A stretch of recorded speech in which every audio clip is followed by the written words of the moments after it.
have never had English muffins like this before, these are 100% sourdough, absolutely fork tender, delicious. Oh my goodness.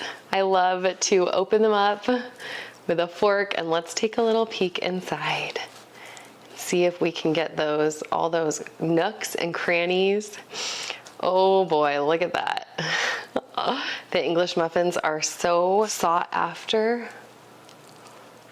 Wow, they are beautiful. All of those little holes, the nooks, the crannies, the perfect spot for butter, jam. You guys, these are incredible. 100% sourdough, fully fermented. I'm Amy. I have a website, amybakesbread.com. You can grab this recipe on my website. Let's make them together. I just printed off the recipe for my sourdough English muffins. These are fully fermented sourdough English muffins. You can find the recipe at amybakesbread.com. Go print it off and follow along with me. Okay, we're gonna start by getting our mixer ready. So I'm using my Bosch mixer today. I actually have 4 mixers. I like them all for varying different reasons, and I share a lot of them on my YouTube channel. I actually have a YouTube video all about those mixers, so you can go find that one if you're interested. But I like them all for different reasons, so I use them interchangeably in a lot of my recipes. So today we're doing the Bosch. So I'm going to attach this bottom part into the mixer, and then I'm sticking it on top of my scale and putting the dough hook right on top.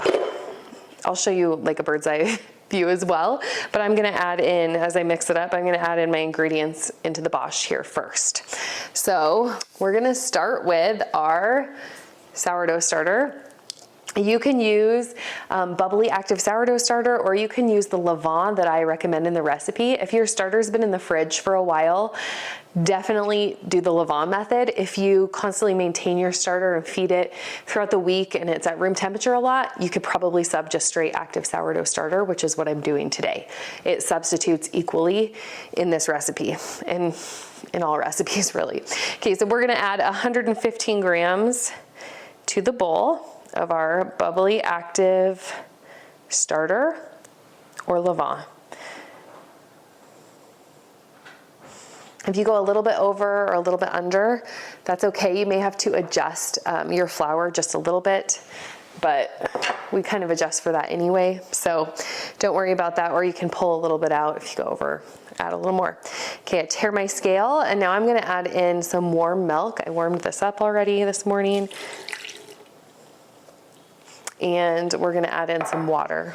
If you wanted a dairy-free substitution, you could probably just use all water in this, or use like an almond milk, something like that should be completely fine.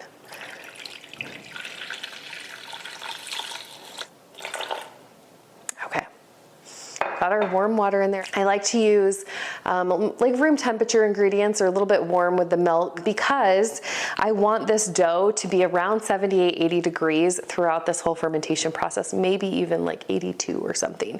And that's gonna just help encourage my English muffins to rise and be fluffy. So I try to use a little bit warmer ingredients. Now, the other thing to keep in mind is when I go and mix this in my mixer, the friction from the mixer is gonna increase the temperature of the dough as well. So you don't need to go crazy by making sure that your dough is like super warm right now, because it will warm up as it mixes, but you do want to use like a room temperature, maybe a little bit warmer water, so that your dough is at that temperature range already. That's going to make it much easier for you to maintain it throughout the process. Okay, we're going to add in a little bit of sugar, just like 10 grams.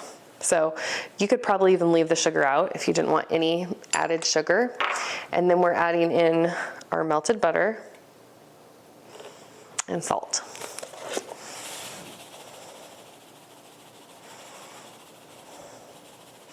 I love using a scale for these recipes. It just makes them much more exact. Highly recommend that. I do have the cup measurements as well if you're more used to that, but if you can get on board with the scale, highly recommend that you do. Your bakes are gonna come out much more consistently. Okay, then we're using bread flour. And I'm just gonna dump the bread flour in here.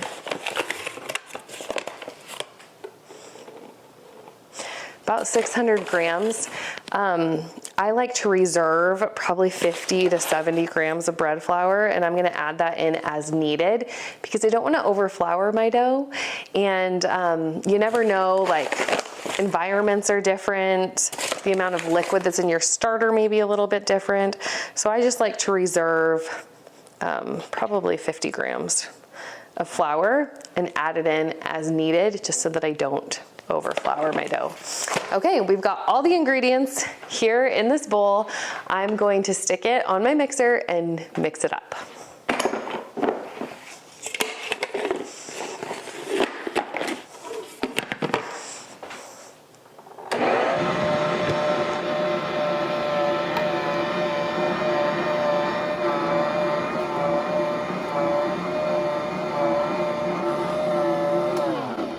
Okay, I'm gonna stop this right here. I'm gonna reach in, and this is still feeling a little, that's too sticky. So I do need that reserved flour. I'm gonna add it back in now and keep mixing.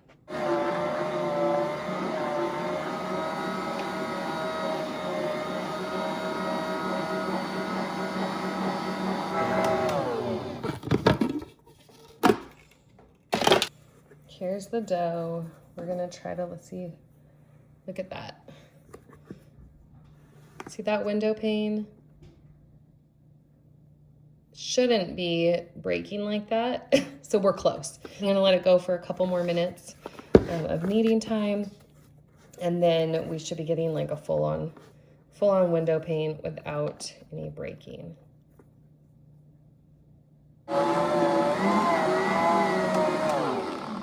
Okay, this is looking better. Look how pretty that dough is. That's what you want. You want it to be tacky, but not overly sticky.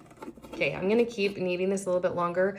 Hopefully get it to window pane where we can kind of see the light coming through it. And then if we stretch it, and then we will be ready to let it rise.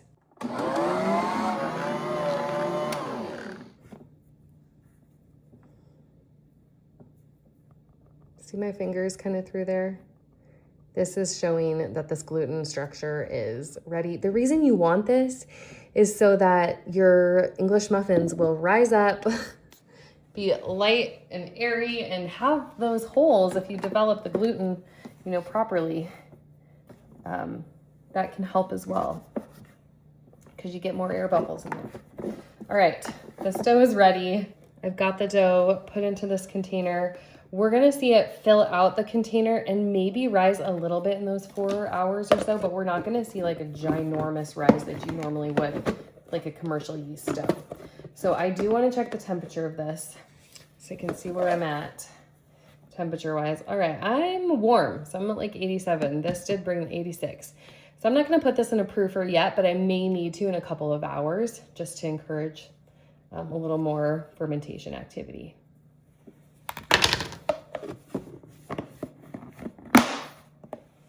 Our English muffin dough has now been rising for a couple of hours, actually more like 4 to 5 hours.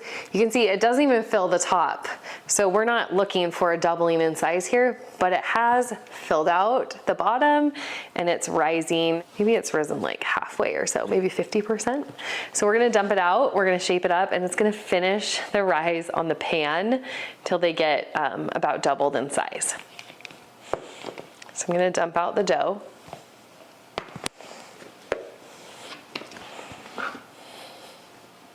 We're gonna shape these English muffins into 12 pieces. So I cut it in half.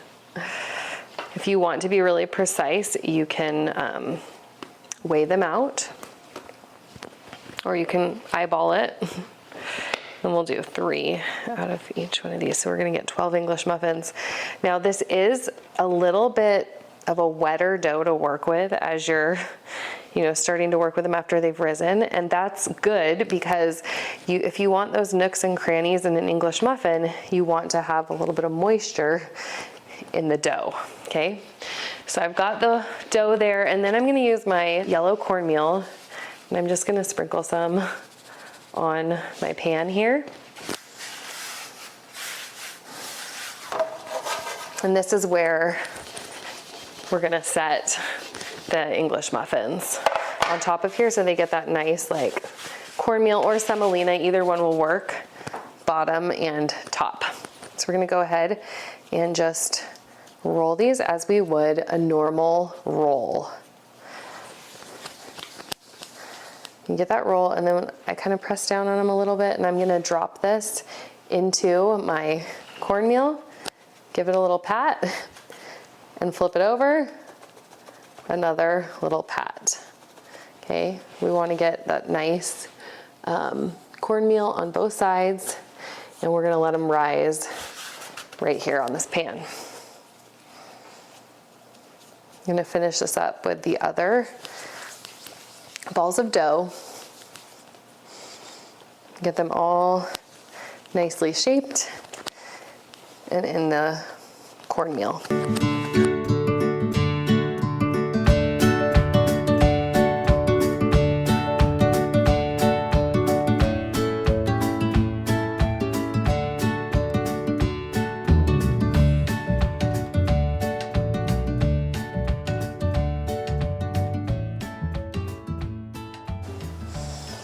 Okay, I'm just plopping these in the cornmeal, pressing down, flipping over.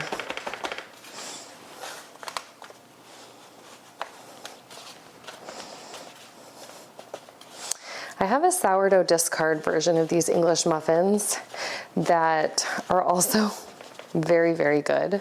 They use kind of a different method. It's a more batter forward English muffin than these are more like a dough. I would consider more of a dough. They're also very good, very easy if you're looking for a recipe that doesn't take as long to rise. But I do love this recipe as well.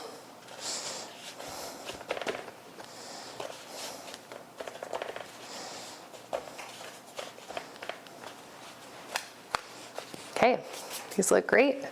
I'm gonna cover them. If you don't have a baking sheet cover, use some plastic wrap or something that won't dry them out. We're gonna cover them and let them rise, and hopefully they're gonna be puffed up and almost doubled in size before we pan fry them on the griddle and then bake them to finish them in the oven. These English muffins have risen. Look how puffy they are. Oh, they look so gorgeous. So they are ready for me to pan fry, and I'm actually preheating the oven as well, and we're gonna finish baking them in the oven for a few minutes. This way we don't burn the outsides of them, and we're able to keep them nice and soft in the middle and baked all the way through. So we get a perfect English muffin. I'm lining this other sheet pan with parchment. So then I can put the pan-fried English muffin on here so that we can bake them. So I've got these English muffins over here, and I'm just going to lightly place them on my pan. And we're gonna pan fry these. I'm gonna do 4 at a time. I usually like to do a couple minutes per side, so we'll let these bake up a little bit here, and we'll flip them and do the other side, and then I will put them on this pan. Now, you can do it like I did without any butter down, but I also like adding a little bit of butter down. You could do it either way. In the recipe card, I think I have that you put a little bit of butter down. It just gets kind of like a crispier outside. So if you like that, use it. I'll do that on the next group batch of them so you can see how they go. But right now, we're just waiting for these guys to puff up and bake a little bit more on this pan, and then we'll flip them over.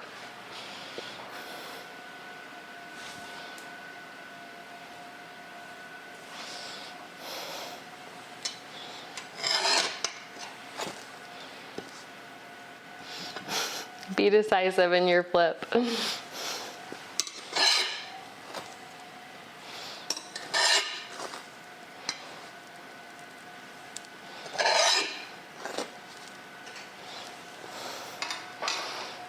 Those look so good. Oh my goodness. I love English muffins, especially with a little bit of butter, a little bit of homemade jam. Sounds so good. You see how the inside is still like doughy and raw? That's what baking is going to do. It's going to cook that inside, but the outside here is looking pretty good.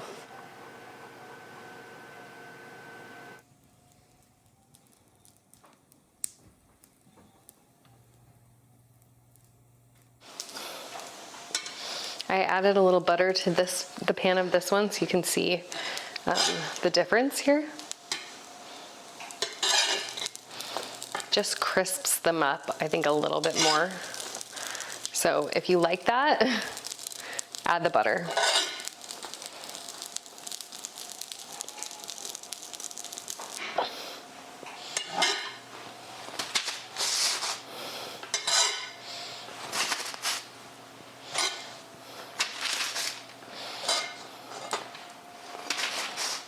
These look incredible. All right, my last batch.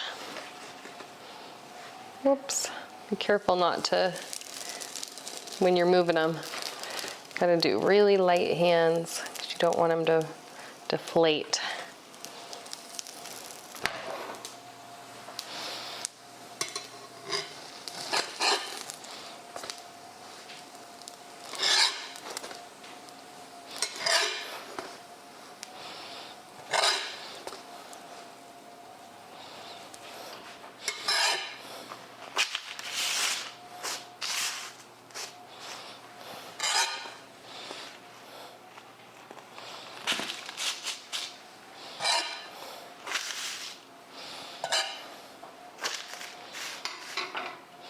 Those are perfect. All right, I'm gonna bake them now for about 10 minutes in the oven until the middles here are baked all the way through.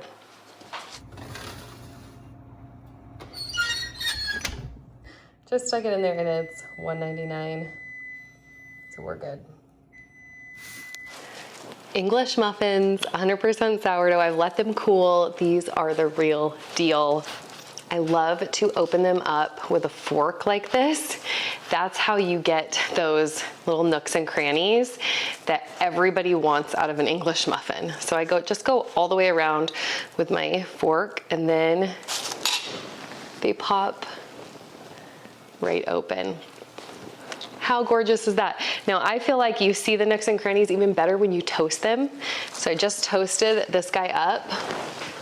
Look how beautiful. Oh man.